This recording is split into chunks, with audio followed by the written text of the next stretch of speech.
مبشر ہے، بشارت دینے والا، خوشخبری دینے والا. کتنے ہو؟ شاہد، نبی، شاہد، مبشر، پھر نذیر، ڈر سنانے والے. اب ڈر کس چیز کا سنانے والے ہیں؟ ڈر ان چیز کا سنانے والے ہیں کہ حضور علیہ الصلوۃ والتسلیم کو اللہ تبارک و تعالی نے شاہد، مبشر، نذیر بنا کر بھیجا ہے. تو ڈر یہ ہے کہ گناہوں سے بچو، اللہ کی اللہ کی نافرمانی سے بچو، اللہ کے حکم کو نہ کرو. جب اسلام قبول کر لیا ہے، ایمان لا چکے ہیں، تو آپ گناہوں سے پرہیز کرو، اطاعت اللہ و اطاعت الرسول، اللہ کی اطاعت کرو اور رسول کی اطاعت کرو. اور جو اللہ کے حکموں کو توڑتے ہیں اور گناہوں کے اندر ملوث رہتے ہیں، تو ان کے لیے ڈر سنانے کی ایک جگہ ایسی ہے جو سب سے بری ہے، جسے جہنم کہا جاتا ہے، جسے دوزخ کہا جاتا ہے، جو گندی جگہ بھی اصل میں آپ بہت گندی جگہ ہے، اور اس کا عذاب بڑا دردناک ہے، شدید العذاب، اس کی کا سخت عذاب ہے. تو یہ ڈر سنانے کے لیے ہے کہ پہلے بندہ گناہوں سے رکا رہے. اصلی گناہ یہ کہ ہر چھوٹے بڑے گناہوں سے بندہ بچنے کی کوشش کرے. اور جب بندہ کوشش کرتا ہے تو اللہ کی مدد شامل حال ہوتی ہے اور اللہ تبارک و تعالی مدد کرتا ہے. تو بندے کو چاہیے کہ وہ گناہوں سے بچے.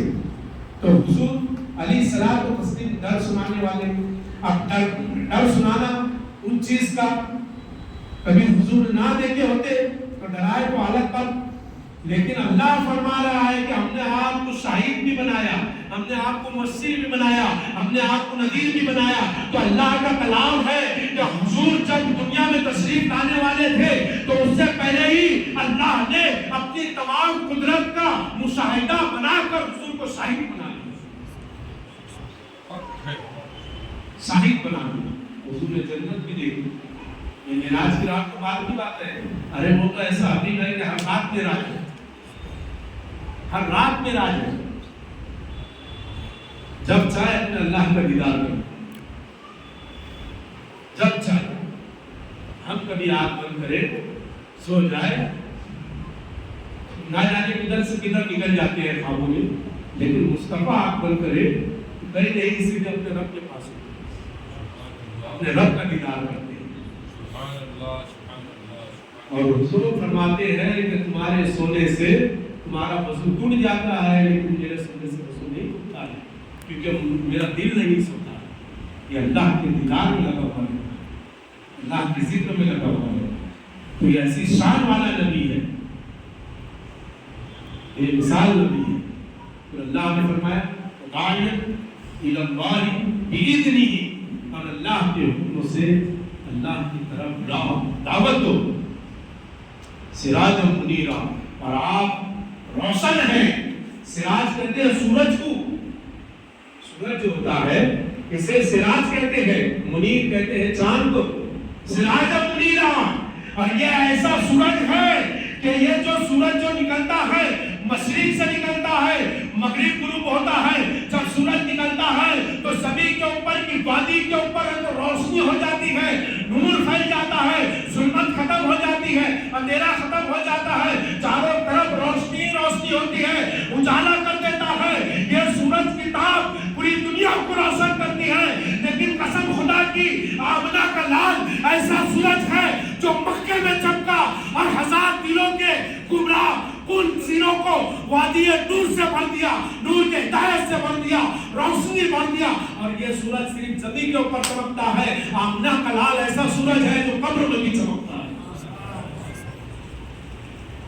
جو قبر میں بھی چمکتا ہے. یہ سورج تو ہماری سیرتوں کے اوپر نظر انداز کرتا ہے، یہ سورج تو ہماری صرف صورتوں کے اوپر نظر انداز کرتا ہے، لیکن آفتاب رسالت نے ہماری سیرتوں کو روشن کیا. یہ سورج زمین کے اوپر چمکتا ہے، آپ نے لال آفتاب رسالت قبر میں بھی چمکتا ہے اور چمکتا رہے گا. سورج ہے، روشن ہے، ابھی اللہ کا کلام ہے، اللہ کا کلام ہم سے گفتگو کر رہا ہے، تو اللہ نے شان بیان کی اپنے نبی، اور یہ ایسا نبی ہے، یہ ایسا حبیب ہے، یہ ایسا پیارا رسول ہے کہ تمام نبیوں کا نبی ہے، تمام رسولوں کا رسول ہے، تمام پیغمبروں کا پیغمبر ہے۔ حضرت موسیٰ علیہ نبی علیہ السلام کو تصدیق بڑے جلیل و قدر نبی ہے، بلکہ ان 6 نبیوں میں جو انبیاء میں سب سے افضل ہے، حضرت آدم، حضرت نوح، حضرت ابراہیم، حضرت موسیٰ، حضرت عیسیٰ محمد رسول اللہ۔ تو 5-6 نبیوں میں یہ ایک ہے، حضرت موسیٰ علیہ السلام کتنا بڑا رتبہ ہے، بڑا مقام ہے۔ 6 نبی تمام نبیوں اور رسول میں افضل ہے، اور وہ 6 نبی میں سب سے افضل ہمارے نبی، تو ان میں حضرت موسیٰ بھی ہے۔ حضرت موسیٰ اتنے بڑے درجے کے نبی، اللہ کے کلیم، کلام کرنے والے، اللہ سے گفتگو کرنے والے، اور توریت میں جا بجا اس امت کا ذکر آیا، توریت میں، انجیل میں اس امت کا ذکر کیا۔ توریت میں جب حضرت موسیٰ نے پڑھا کہ ایک امت ایسی ہوگی جو دعا مانگے گی اللہ قبول کرے، اپنے اللہ سے جو دعا کرے گی وہ اللہ قبول کرے گا، تو اللہ سے حضرت موسیٰ علیہ السلام نے ایک بار نہیں 10 مرتبہ کہا کہ بولا یہ امت مجھے ملی، اس امت کا نبی مجھے بنا دو، تو اللہ نے فرمایا نہیں، یہ تو میرے حبیب کی امت ہے، یہ تو احمد مصطفیٰ کی امت ہے۔ تو جب 10 مرتبہ یہ جملہ حضرت موسیٰ نے کہا تو اللہ تبارک و تعالیٰ سے پھر حضرت موسیٰ نے التجا کی کہ مولا کبھی اس امت کا مجھ کو نبی نہیں بناتا تو کم از کم اس امت کا مجھ کو امتی بنا، اس امت میں مجھے شامل کر دے۔ کتنے بڑے درجے کے نبی، اور ایک نہیں، توریت و انجیل و زبور میں اس امت کا ذکر آیا، امت رسول کا ذکر ہوا، تو 1-2 نبی نہیں بلکہ 9 انبیاء کرام نے اس امت میں آنے کی اللہ سے درخواست بھی کی، دعا بھی کی۔ 9 نبیوں جن میں حضرت عیسیٰ مسیح کی دعا قبول ہو، وہ آئے تو امت رسول میں رہے، امتی بن کر تشریف لائے۔ تو 9 نبیوں نے، 9 رسولوں نے اس امت میں پیدا ہونے کی یا اس امت کی امتی بننے کی دعا کی، تو اللہ کا کروڑوں احسان، اللہ کا فضل احسان، اس کے کروڑوں احسان، نہ ہم نے دعا کی، نہ ہم نے التجا کی، نہ ہم نے کوئی فریاد کی، نہ ہم نے کوئی درخواست کی، یہ اللہ تبارک و تعالیٰ کا کروڑوں احسان ہے کہ اس نے ہمیں تاجدار نبی، تاجدار مدینہ جناب محمد رسول اللہ کا امتی بنا دیا، مگر دعاؤں نے بنا دیا۔ اور یہ کروڑوں احسان ہے کہ 73 فرقے ہوں گے، ایک فرقہ نجات والا ہوگا، اللہ نے نجات والے فرقے میں ہمیں پیدا فرمایا، غوث و خواجہ کا دیوانہ بنا دیا، اور یہ اللہ کا چاہنے والا بنا دیا، تو بغیر مانگے ہمیں ملا ہے، گناہگار ہے لیکن خوش قسمت ہے، سیاہکار ہے لیکن خوش قسمت ہے۔ ارے گناہ تو اللہ اپنے فضل سے معاف کر دے گا، سب سے بڑی خوش قسمتی یہ ہے کہ ہم حبیب کردگار کی امت ہیں۔ ہمارا نبی محمد رسول اللہ ہے، بڑی شان والا نبی ہے ہمارا، اور ایسا نبی ہے کہ دائرہ توحید کو یہ دائرے کو چھوڑ دو، توحید کا جو دائرہ ہے، معبودیت کا جو دائرہ ہے، ربوبیت کا جو دائرہ ہے، اللہ کی وحدانیت کا جو دائرہ ہے، اسے چھوڑ دو، باقی جتنے مقام ہیں سب مصطفیٰ کے۔ یہ ثانی رسول اللہ، اور اللہ تبارک و تعالیٰ کا فضل احسان کہ ہمیں سرکار کو امتی بنا دی، تو ہمیں بھی چاہیے کہ اللہ نے بارہا قرآن میں کہا کہ واقعی اللہ کی اطاعت، واقعی رسول اللہ کی بات، تو ہمیں امتی ہونے کا تو حق ادا کرنا ہے، کم از کم نہیں کبھی بھول کے ادا کرتے ہیں تو بھول کے گناہوں سے بچو، نماز ادا کرو، سرکار کی سنتوں پہ عمل کرو، ماں باپ کی خدمت کرو، پڑوسی کو حقوق ادا کرو، کبھی کوئی محلے کے اندر بیوہ یتیم ہے تو اس کی کفالت کرو، غریبوں کا سہارا بنو، بڑی نیکی ہے۔ تم نہیں بنتے ہو تو کم از کم کچھ غریب ہو۔ تو اطاعت اللہ و اطاعت رسول کے اندر ہماری زندگی گزرنی چاہیے۔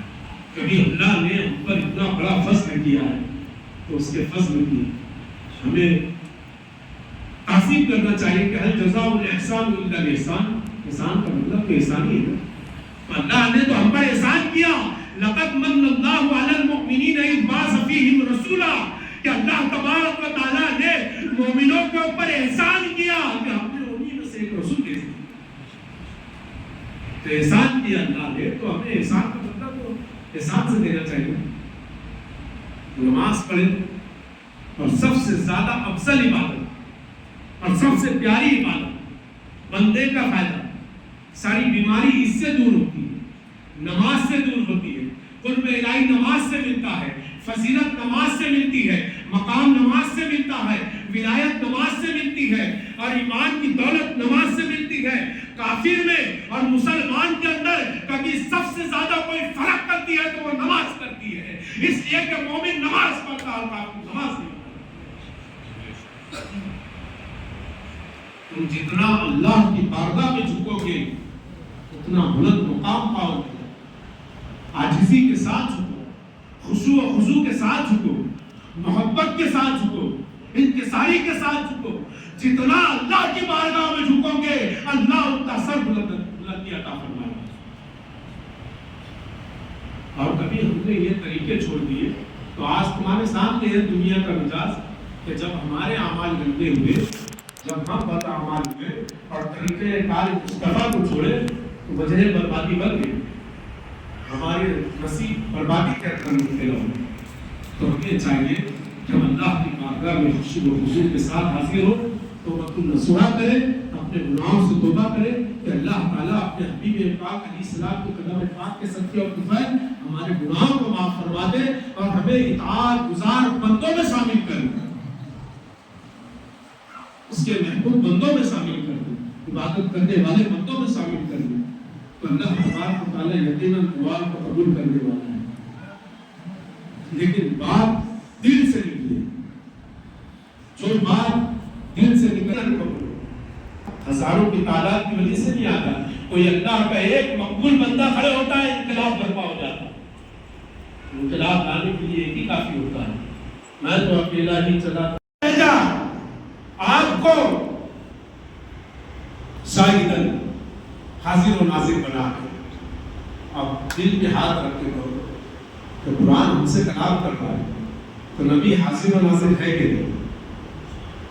کبھی تم اس بات کو مانتے ہو کہ اللہ نے قرآن میں 700 جگہ نماز کا حکم دیا ہے، نماز کی بڑی پابندی کرنے کا حکم دیا ہے، تو خدا کا قرآن ہے کبھی تمہیں نماز کی دعوت دے رہا ہے وَأَقِیمُوا الصَّلَاةَ، نماز قائم کرو، وَآتُوا الزَّکَاةَ، زکات دو، تو اس بات کو تو ایمان کے ساتھ مانو۔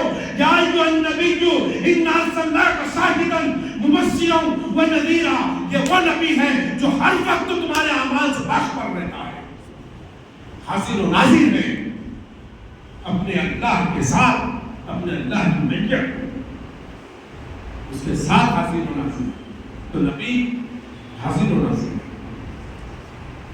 نبی حاضر و ناظر، قرآن جیسے ہم سے مخاطب ہے، ہر دور کے اندر تو قرآن مخاطب ہے اور اس کا محافظ اللہ ہے، اس کی حفاظت اللہ نے اپنے ذمہ لی ہے۔ اب نبی تو قرآن تو ہم سے مخاطب ہو رہا ہے کہ ہم نے وہ نبی بھیجا ہے جو غیب کی خبر بتاتا ہے، شاہد اور حاضر و ناظر ہے، گواہ ہے۔ تو گواہ کیا ہے؟ گواہ یہ بھی ہے کہ وہ نبی آیا مبشر، خبر دے، شاہد و حاضر و ناظر، وہ مبشر، اور اللہ نے مبشر بنا کر بھیجا ہے، بشارت دینے والا، خوشخبری دینے والا۔ کن چیز کی خوشخبری؟ اے بندے اب تک تو گمراہی میں تھا، اے بندے تو اس سے پہلے ہے تو گناہوں کے دلدل میں پھنسا ہوا تھا، ظلمت کی وادی کے اندر کھویا ہوا تھا، تجھے ہدایت دکھانے والا کوئی نہیں تھا، اب تجھے کوئی راستہ بتانے والا نہیں تھا، تجھے حق پرستی کی طرف موڑنے والا کوئی نہیں تھا، تجھے ایک اللہ کی خبر دینے والا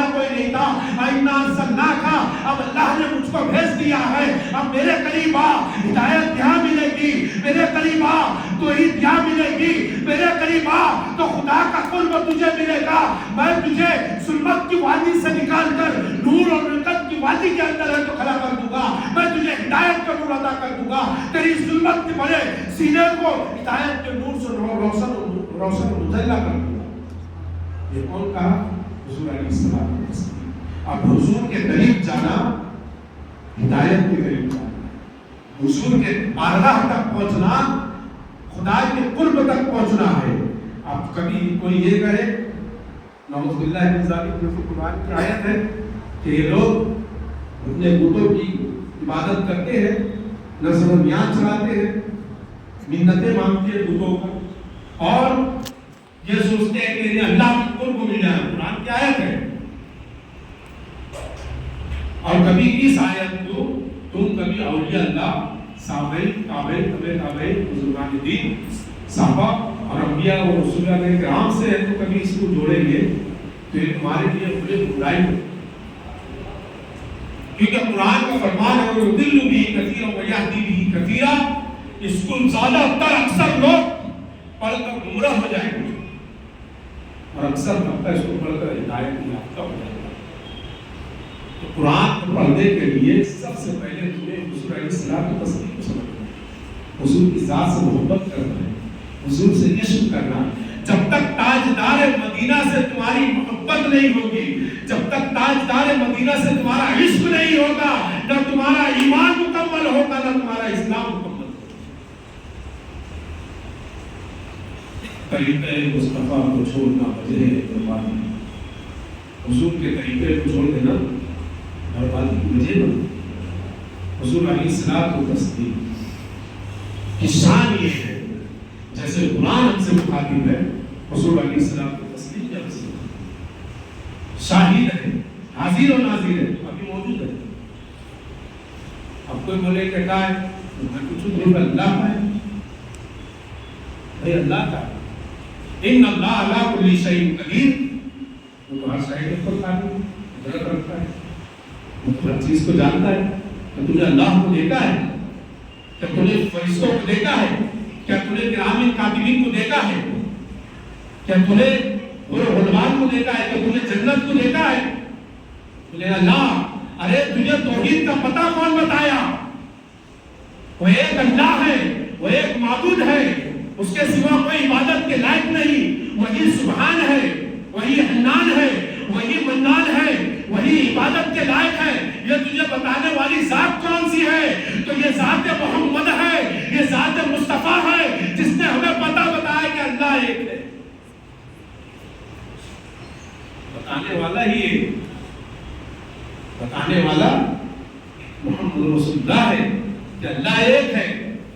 فرشتوں کا وجود ہے، کس نے بتایا؟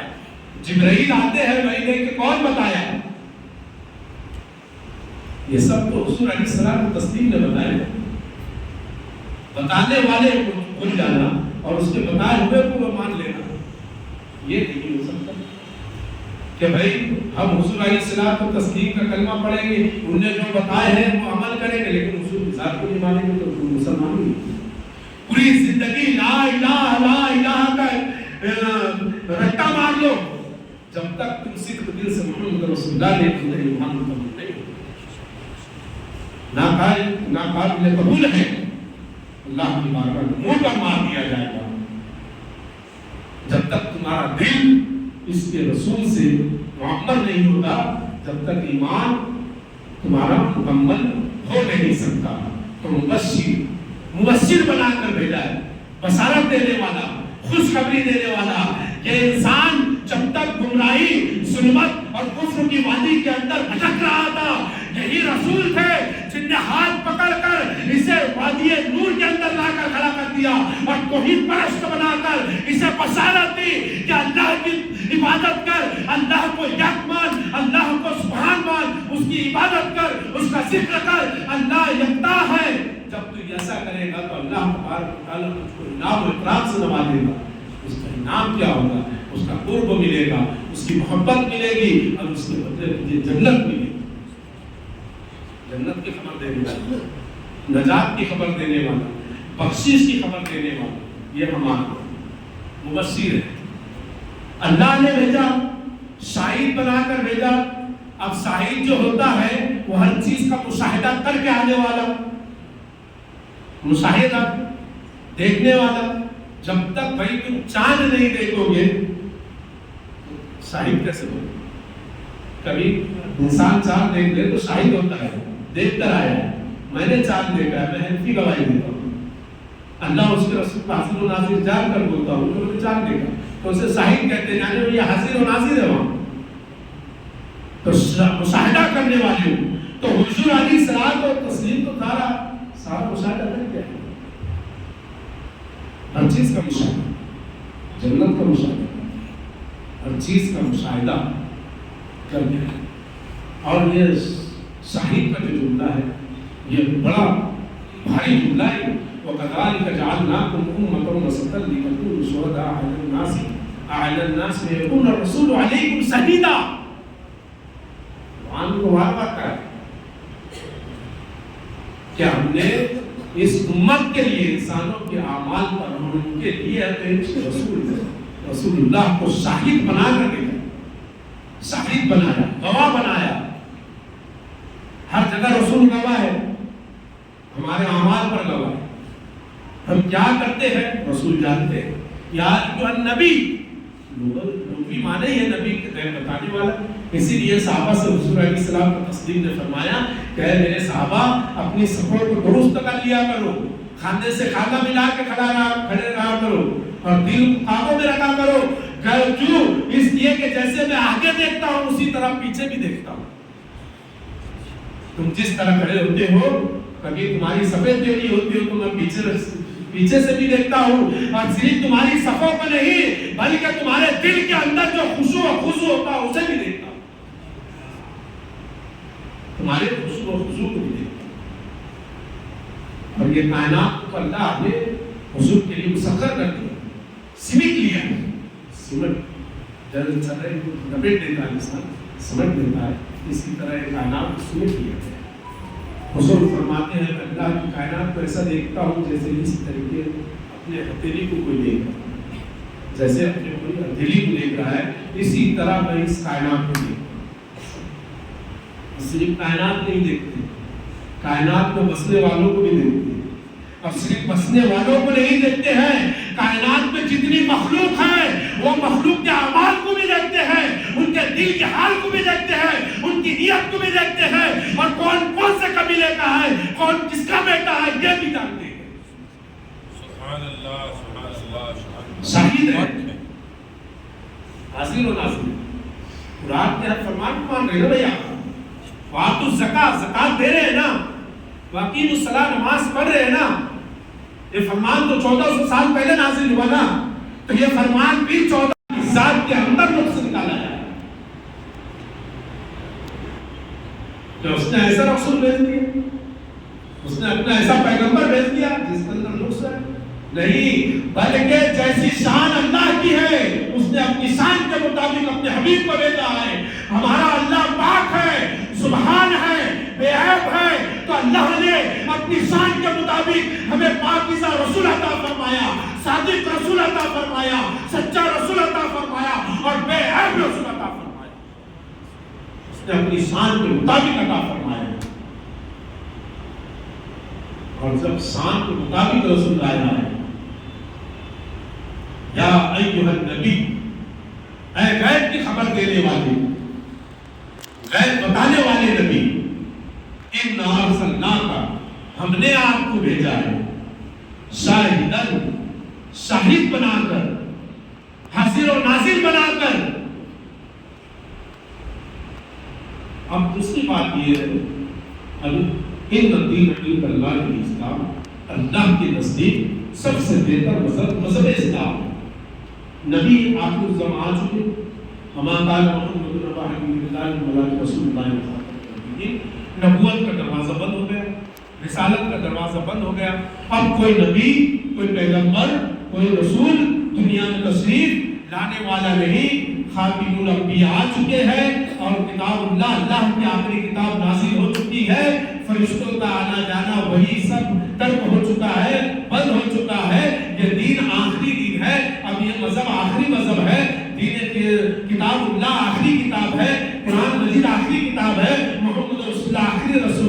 رسالت کے دروازے بند ہو گئے، آسمان سے انسان کا رشتہ ٹوٹ گیا ہے، اب کوئی نبی کے اوپر اب کوئی نبی آنے والا نہیں، آسمان سے کوئی نیا فرمان نازل ہونے والا نہیں، کوئی پیغام لے کر آنے والا نہیں، سدرہ کا آدمی آنے والا نہیں، اب یہ آخری دین ہے، آخری رسول ہے، اب یہ اللہ کے نزدیک سب سے بہتر مذہب اسلام ہے، اب کوئی نبی کوئی رسول آئے نہیں، اب شاید ہم نے آپ کو حاضر و ناظر بنا کر بھیجا، گواہ بنا کر بھیجا ہے۔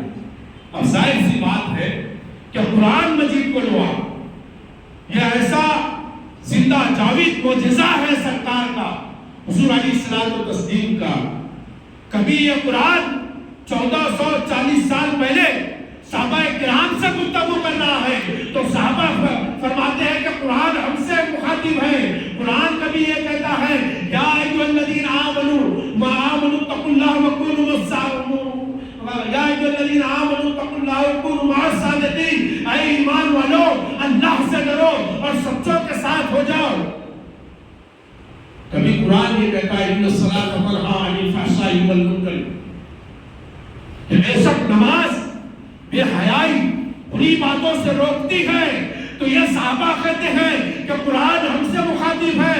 جب صحابہ کا دور چلا گیا، تابعین کا دور آیا تو قرآن مخاطب ہے، تو تابعین نے کہا کہ قرآن ہم سے کلام کر رہا ہے۔ تابعین کا دور گیا اور یہ اللہ کا دور آیا، کبھی تابعین کا دور آیا تو کبھی تابعین نے کہا کہ قرآن ہم سے مخاطب ہے، قرآن ہم سے کلام کر رہا ہے۔ کبھی تابعین کا دور گیا اور یہ اللہ کا دور آیا اور یہ اللہ نے کہا کہ یہ ہمارا ہے تو ہم سے خطاب کر رہا ہے، ہم سے کلام کر رہا ہے، ہم سے گفتگو کر رہا ہے، ہم سے مخاطب ہے۔ آج ہمارا دور ہے، ہم بیٹھے ہوئے ہیں، اب قرآن ہم سے مخاطب ہے۔ یا ایھا الذین آمنوا کتب علیکم الصیام کما کتب علی الذین من قبلکم لعلکم تتقون۔ اب قرآن جو 1400 سال پہلے نازل ہوا تھا، صحابہ کہے کہ ہم سے خطاب ہے، تابعین کہے ہم سے خطاب ہے، تبع تابعین کہے ہم سے خطاب ہے، اور کہ اللہ کہے ہم سے خطاب ہے۔ 1444 سال کے بعد آج ہم بیٹھے ہیں، اب قرآن مخاطب ہے تو ہم یہ کہہ رہے ہیں قرآن ہم سے مخاطب ہے۔ قرآن ہم سے مخاطب ہے، ہم سے گفتگو کر رہا ہے، اور بے شک ہم سے گفتگو کر رہا ہے۔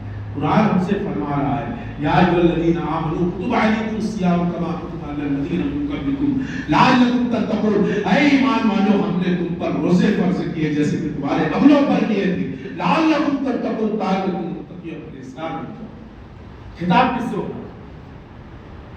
خطاب ہم سے ہو رہا ہے۔ قرآن کلام کس سے کر رہا ہے؟ قرآن کلام ایمان والوں سے کر رہا ہے۔ ایمان والے کون ہیں؟ ایمان والے مسلمان۔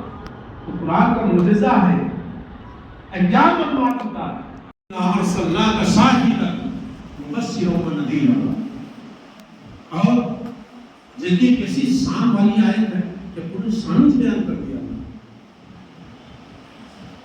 بڑا عقیدہ جو ہوگا لوگ آتے گئے کار ہوا کرتا ہے، کبھی ہم آج نہیں جائیں گے تو کبھی نہیں جاگیں گے۔ اور جاگنے کا سب سے بہتر طریقہ یہ ہے کہ اپنے نبی سے ٹوٹ کر محبت کرو، اپنے نبی سے عشق کرو، تاجدار مدینہ سے محبت کرو۔ یہ محبت ہی سربلندی ہے، اور یہ محبت ہی ہماری عزت ہے، یہی محبت ہماری روح ہے، اور یہی محبت ہمارا ایمان ہے، اور یہی محبت ہماری جان ہے۔ اپنے نبی سے دل و جان کے ساتھ محبت کرو، اللہ سربلندی عطا فرمائے، ہر چیز عطا فرما دے۔ اللہ کی بارگاہ میں دعا ہو کہ اللہ تبارک و تعالیٰ ہم سب کو نیک اعمال کرنے کی توفیق عطا فرمائے، اس کے نبی کے بتائے ہوئے طریقے پر چلنے کی توفیق عطا فرمائے، اور ہمارے گناہ صغیرہ گناہ کبیرہ گناہ کبیرہ کو معاف فرمائے، اور جو کچھ بھی تقریر کے اندر غلطیاں خامیاں لغزشیاں ہوئی اللہ تبارک و تعالیٰ حضور کے صدقے اور طفیل سب کو معاف فرمائے۔ وما علینا الا البلاغ۔